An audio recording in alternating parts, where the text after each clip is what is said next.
सोचिए जरा, क्या हो अगर क्लीन एनर्जी पाने की कोशिश उन्हीं इकोसिस्टम्स को नष्ट करने लगे जिन्हें बचाने का वो दावा करती है। राजस्थान के थार डेजर्ट में आजकल कुछ ऐसा ही विरोधाभास देखने को मिल रहा है। एक तरफ हम तेजी से ग्रीन प्रोग्रेस की तरफ बढ़ रहे हैं, लेकिन ग्राउंड रियलिटी ये है कि स्थानीय पर्यावरण को इसके एक बहुत भारी कीमत चुकानी पड़ रही है।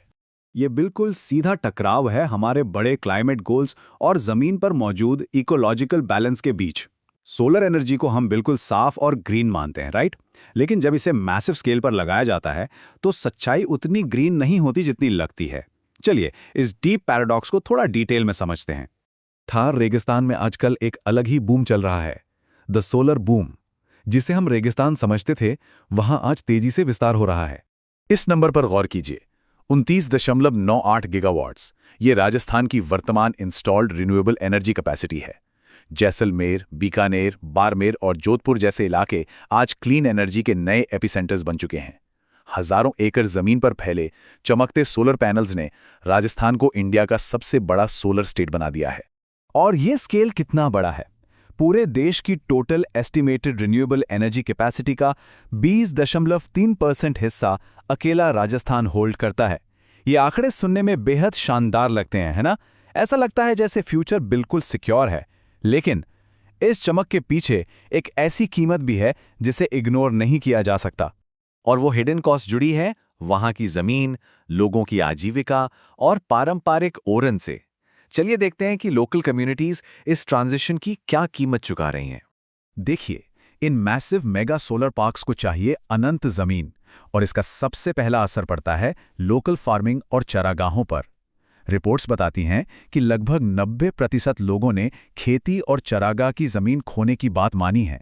2019 के आंकड़े ही ले लीजिए, भेड़ों की आबादी में 13% और ऊंटों की आबादी में 35% की भारी गिरावट आई है। हाँ, कुछ किसानों को जमीन के लिए सालाना 30,000 रुपये प्रति एकड़ का लीज जरूर मिल रहा है, पर जो लोग पूरी तरह पशुपालन पर निर्भर थे, उनकी तो आजीविका ही संकट में आ गई है। इस दर्द को भदला के एक स्थानीय पशुपालक सादर खान के इन शब्दों में सबसे बेहतर समझा जा सकता है। वो कहते हैं, कभी मेरे पास 250 जानवर थे। जब चारागाह ही नहीं बचे तो सब बेचने पड़े। अब जो चंद जानवर रखे हैं वो बस इसलिए ताकि याद रहे कि हम कभी क्या हुआ करते थे। ये लाइन साफ बताती हैं कि बात सिर्फ आर्थिक नुकसान की नहीं, सदियों पुरानी पहचान मिटने की है। तो जाहिर है, जब पहचान मिटती है तो विरोध होता है। हाल ही में करीब 15,000 गांव वालों ने अपने पवित्र जंगलों, जिन्हें औरांस कहा जाता है, उन्हें बचाने के लिए एक बहुत बड़ा मार्च निकाला। ये औरांस यहाँ की बायोडाइवर्सिटी के हॉटस्पॉट्स हैं। हालांकि गांव वालों ने 8,000 एकड़ जमीन सुरक्षित कर ली है, पर अभी भी 80,000 एकड़ और जमीन को बचाने की उनकी मांग तेजी से चल रही है।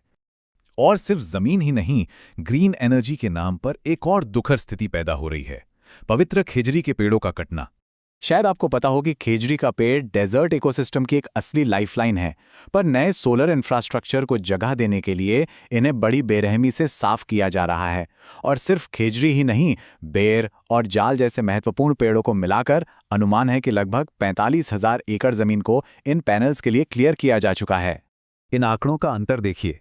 1950 के दशक में जहां प्रति हेक्टेयर लगभग 90 खेजड़ी के पेड़ हुआ करते थे, वहीं 2015 आते आते ये गिनती 35 से भी कम रह गई। और अब इन मेगा सोलर प्रोजेक्ट्स ने इस नेचुरल डिफॉरेस्टेशन की स्पीड को और भी ज्यादा खतरनाक तरीके से बढ़ा दिया है। ये नंबर अपने आप में काफी शॉकिंग है। 60,000 सिर्फ बीकानेर के इलाके में 2023 में एक सिंगल सोलर प्रोजेक्ट के लिए लगभग 60,000 खेजड़ी के पेड़ काट दिए गए। और पेड़ों के अलावा पानी का भी बड़ा संकट है। इन सोलर पैनल्स को धोने और साफ रखने के लिए हर मेगावाट पर करीब 20 से 70,000 लीटर पानी लगता है।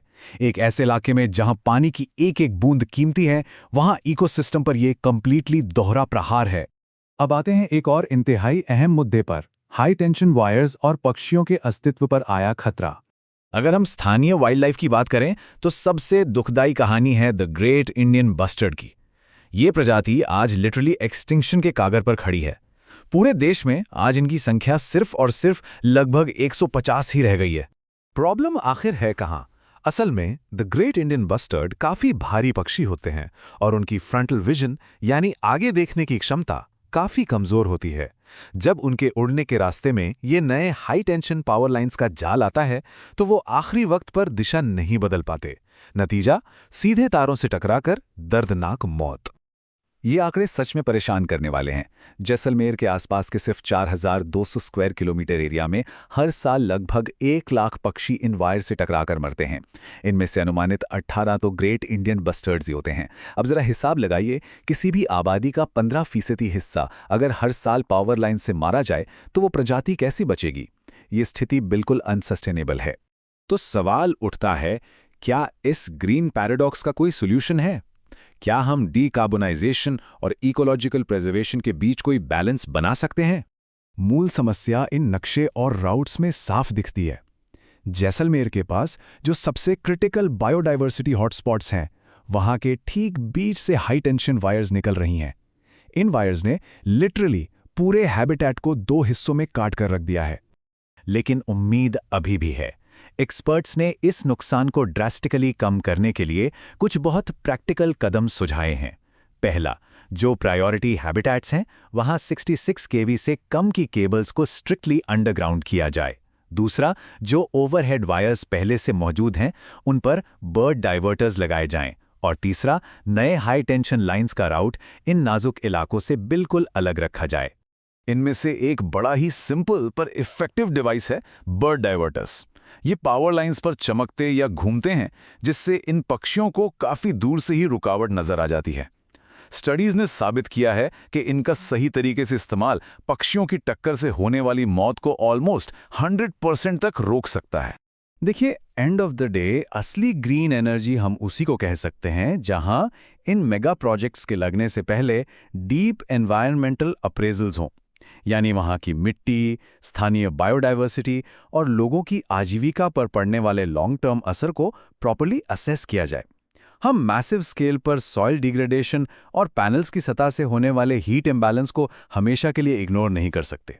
तो बॉटम लाइन ये निकल कर आती है, सोलर एनर्जी नो डाउट एक बेहद क्लीन रिसोर्स है, लेकिन जिस मैसिव स्केल पर राजस्थान में जमीन और एनवायरनमेंट को ऑल्टर किया जा रहा है, उसने डिफॉरेस्टेशन, बायोडाइवर्सिटी लॉस और लैंड कॉन्फ्लिक्ट्स को बढ़ावा दिया है। ये सीधे तौर पर हमारी मॉडर्न ऊर्जा की ज़रूरतों और नेचर की इकोलॉजी के बीच का टकराव है। और अब इस एक्सप्लेनर के आखिरी में एक बड़ा सवाल, किसी भी रिन्यूएबल एनर्जी ट्रांजिशन को हम सच में ग्रीन कैसे कह सकते हैं अगर वो प्रोसेस एंड में स्थानीय पर्यावरण को ही पूरी तरह तबाह कर दे?